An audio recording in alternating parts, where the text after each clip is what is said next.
Eu já mencionei o que está escrito em Romanos 8:28, em que todas as coisas cooperam para aqueles que amam a Deus, segundo o seu propósito divino. E agora trazendo outro nível de interpretação, não sei se todos já viram dessa forma, em 2 Coríntios 6:14 e 18, o apóstolo Paulo vai falar de julgo desigual, e muitos associam isso com o casamento, de não casarmos com pessoa que não tem a mesma fé que a gente, é isso que tem sido pregado. Mas vamos ver se é isso mesmo.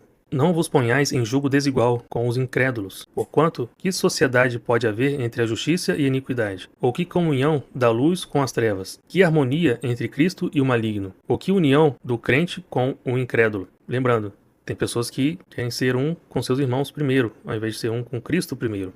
E aqui está falando, que união há entre o crente e o incrédulo? Porque se você acaba sendo um com seus irmãos, sendo que nesses irmãos tem pessoas incrédulas, que harmonia, que união há nisso? Que ligação há entre o santuário de Deus e os ídolos?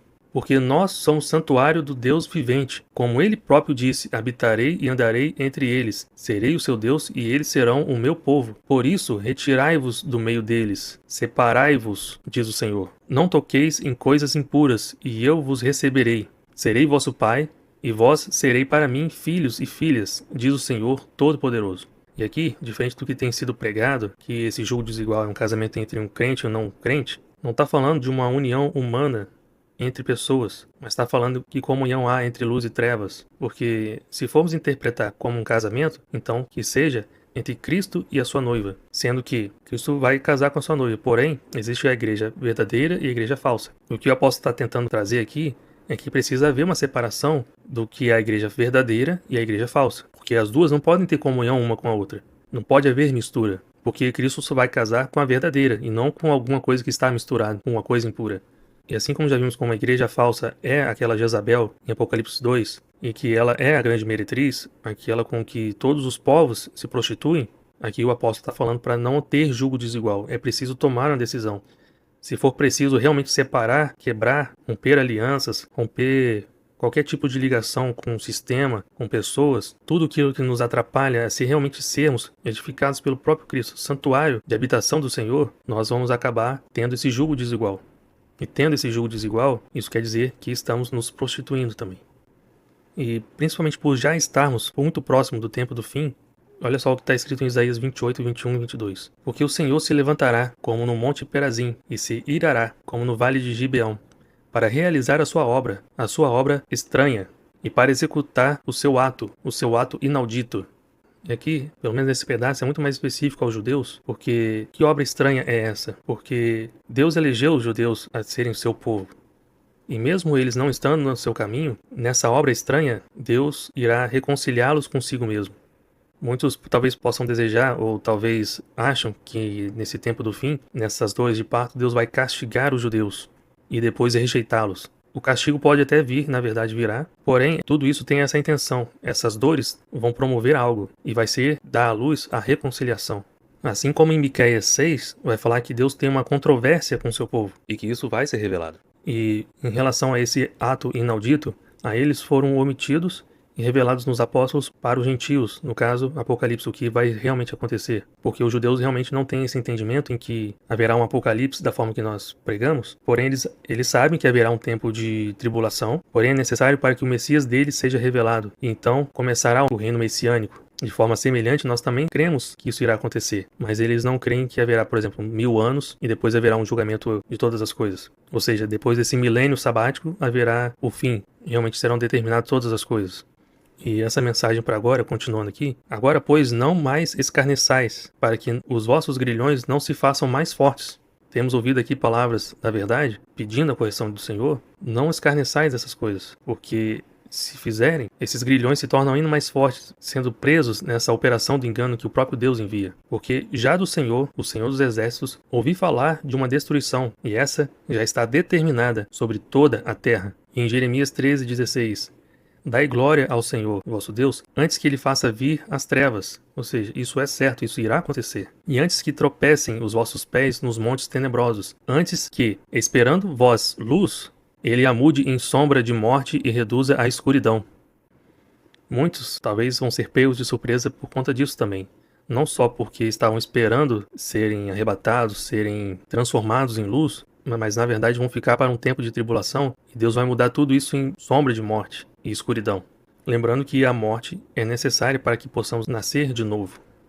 E agora no final, para aqueles que não acreditaram ainda, eu vou mostrar o exemplo de vida do próprio apóstolo Paulo, e tudo aquilo que ele passou, pelo menos aquilo que ele relatou, escrito, em 2 Coríntios 11, 23 a 27. Vocês são ministros de Cristo? Falam como de fora de mim. Eu, ainda mais, apóstolo Paulo falando. Em trabalhos, muito mais. Muito mais em prisões, em açoites, sem medida, em perigos de morte, muitas vezes. 5 vezes recebi dos judeus uma quarentena de açoites menos um, isso porque os judeus têm o número 40 como algo muito importante, completo, então os açoites são sempre dados até 39, pelo menos naquela época. Fui 3 vezes fustigado com varas, uma vez apedrejado. Em naufrágio, 3 vezes. Uma noite e um dia passei na voragem do mar. E isso não significa que ele passou 3 dias e 3 noites dentro da água do mar aberto. Mas como um náufrago pode ficar em cima de pedaços de madeira e conseguir sobreviver durante esse tempo de 3 dias. Porque senão poderia morrer por hipotermia, né? E aqui ele não relata que houve algo milagroso, que algum anjo apareceu ali com ele e deu calor para ele, fornecendo energia de alguma forma, que ele pudesse sobreviver durante esse tempo, como se fosse algo milagroso, como se algum milagre tivesse acontecido. Muito pelo contrário. Em jornadas, muitas vezes, em perigos de rios, em perigos de salteadores, em perigos entre patrícios, em perigos entre gentios, em perigos na cidade, em perigos no deserto, em perigos no mar, em perigo entre os falsos irmãos. Veja bem, isso também é perigoso. Em trabalhos e fadigas, em vigílias, muitas vezes, em fome, em sede, em jejum, muitas vezes, em frio e nudez.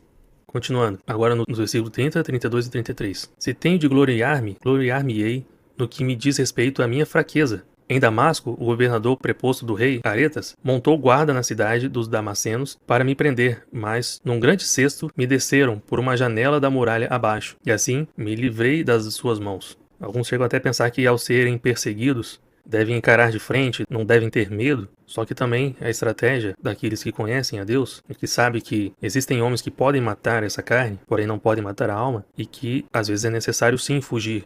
Se alguém persegue em uma cidade, foge para outra, e assim por diante. Não é nada de triunfalismo, e nem de só de vitórias. E em 2 Timóteo 4, 16 e 17, ele também dá esse testemunho de si mesmo. Na minha primeira defesa, ninguém foi a meu favor. Antes, todos me abandonaram. Veja bem, o apóstolo que mais ensinou, que mais andou em vários países, pregando e anunciando, criando igrejas, ele diz que todos abandonaram aí.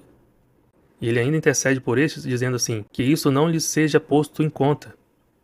Em outras palavras, seria que Deus não lhes impute este pecado, mas o Senhor me assistiu e me revestiu de forças para que, por meu intermédio, a pregação fosse plenamente cumprida, e todos os gentios a ouvissem, e fui libertado da boca do leão. E talvez aqui não seja um leão literalmente, mas o diabo que ruge como leão ao derredor, buscando a quem tragar. E aí eu te pergunto, depois de ouvir tudo isso, será que agora o Evangelho de Deus também te parece ser loucura?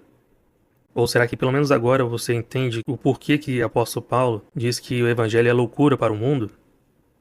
Por que eu vou escolher ser corrigido por Deus? Por que eu vou interceder e pedir para que Ele me corrija? Quão insano isso é? Eu espero que isso não tenha sido uma surpresa para vocês, mas algo necessário a ser dito. E também gostaria de propor que meditassem em Filipenses 2, de 1 a 16, outros relatos que Paulo está descrevendo aqui.